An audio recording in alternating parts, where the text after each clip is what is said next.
Welcome to SPO family. நம்ம வீடியோவில் எஸ்பிஓவில் நிறைய அப்டேட் போயிட்டுருக்கு. ஒர்க்கும் ஸ்டார்ட் ஆகி போயிட்டுருக்கு. பேமெண்ட்டும் நேற்றுலேருந்து ஓல்டு பேமெண்ட்லாம் ரிலீஸ் பண்ண ஆரம்பிச்சிட்டாங்க. அடுத்தது ரீஃபண்ட் அமௌண்ட்டும் ப்ராசஸ் பண்ணுறதுக்கு நேற்றுலேருந்து டைம் சொல்லியிருக்காங்க. 60 நாளுக்குள்ளே ரீஃபண்ட் எல்லாமே ரிலீஸ் பண்ணிடுவாங்க. அடுத்து நியூ வித்ராலுமே 7 டேஸில் அமௌண்ட் கிரெடிட் ஆகிற மாதிரி அதுவும் இந்த வீக்லேருந்தே ப்ராசஸ் பண்ணுவாங்க. 1 by 1 எல்லாமே ப்ராசஸ் பண்ணிகிட்ருக்காங்க. ஒர்க்கும் ஸ்டார்ட் ஆகி போயிட்டுருக்கு. என்ன எல்லாருக்கும் பார்த்திங்கன்னா நம்ம அவ்வளோதான், இந்த கம்பெனி வராது, பேமெண்ட் போடலை, அந்த ஒரே ஒரு விஷயம் பேமெண்ட் போடலை அப்படின்றது தான் இவங்களோட ஒரு நெகட்டிவ் தாட்டே. இந்த கம்பெனியை அவ்வளோதான் வராது அப்படின்னு சொல்கிறது ஒரே ஒரு விஷயம் என்னென்னா பேமெண்ட் வரல, அவ்வளோதான் கம்பெனி முடிஞ்சுது. இதுதான் மக்கள் மத்தியில் ஒரு நெகட்டிவ் தாட்டாக போயிட்டுருக்கு. ஒரே ஒரு விஷயம் பேமெண்ட்டு தான். இப்போ இன்றைக்கி பேமெண்ட்லாம் ரிலீஸ் பண்ணிட்டாங்க. இதே எல்லாருக்குமே பேமெண்ட் ரிலீஸ் பண்ணிடுவாங்க. பட் ரீஃபண்டும் கொடுத்துருவாங்க.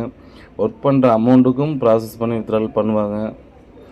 அப்போ எஸ்பிஓ நல்ல கம்பெனி அப்படின்னு சொல்லுவாங்க. அப்போ பேமெண்ட் வரலன்னா இந்த கம்பெனி அவ்வளோதான், இது ஒரு கம்பெனி அப்படின்னு சொல்லி நெகட்டிவாக பேசுவாங்க. இதே பேமெண்ட் வந்துச்சுன்னா எஸ்பிஓ நல்ல கம்பெனின்னு சொல்லுவாங்க. இதுதான் நம்ம மக்கள் மத்தியில் பேசப்படுற ஒரே ஒரு விஷயம். அமௌண்ட் கிடைச்சா நல்ல கம்பெனி, அமௌண்ட் கிடைக்கலாம் கெட்ட கம்பெனி, அவ்வளோதான், அந்த கம்பெனி முடிஞ்சது, ஃப்ராட் அப்படின்னு சொல்லி பேசுவாங்க. அதனால் இந்த கம்பெனி எல்லாமே சொன்னபடி என்ன டிலே ஆகுமோ இல்லையோ, ஆனால் பேமெண்ட்லாம் சொன்னபடி ரிலீஸ் பண்ணுவாங்க. ரீஃபண்டும் ப்ராசஸ் பண்ணுவாங்க.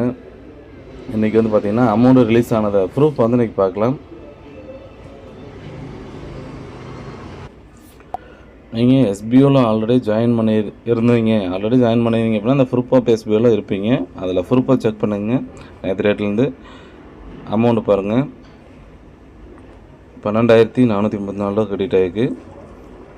இதெல்லாம் உங்கள் கிரெடிட் ஆன மெசேஜ், பேங்க் மெசேஜ் ஸ்க்ரீன்ஷாட் எடுத்து ஷேர் பண்ணிக்கோங்க. இது இவங்க சும்மா பேருக்கு மட்டுமெல்லாம் கிடையாது, ஆனால் ரியலாகவே அமௌண்ட் கிரெடிட் ஆன மெசேஜ் தான் அங்கே ஷேர் பண்ணியிருக்காங்க. ப்ரூஃப் ஆஃப் எஸ்பிஓவில் உங்களுக்கு எல்லா ப்ரூஃப்மே அங்கே ஷேர் ஆகிருக்கு. கொஞ்சமாக தான் ரிலீஸ் பண்ணுவாங்க. டெய்லியும் டோட்டலாக இந்த மந்த் எண்டுக்குள்ளே எல்லாத்துக்குமே கம்ப்ளீட் ஆயிரும்னு சொல்லியிருக்காங்க. அதே போல் பேமெண்ட்டும் ரிலீஸ் பண்ணிடுவாங்க. ஓல்டு வித்ட்ராலாம் கம்ப்ளீட் பண்ணிடுவாங்க. ரீஃபண்டும் ப்ராசஸ் பண்ணுவாங்க. ஓகேங்களா? எனக்கு வரலன்னு சொல்கிறது தான் நிறைய பேர்த்தோட தாட்டு. கண்டிப்பாக கம்பல்சரி அவங்க சொன்னபடி எல்லாமே ரிலீஸ் பண்ணிடுவாங்க. அதுக்கடுத்து நியூ ஜாயினிங்கும் இந்த வீக்கில் நடக்கும். நியூ ஜாயினிங்கும் ஜாயின் பண்ண போகிறாங்க.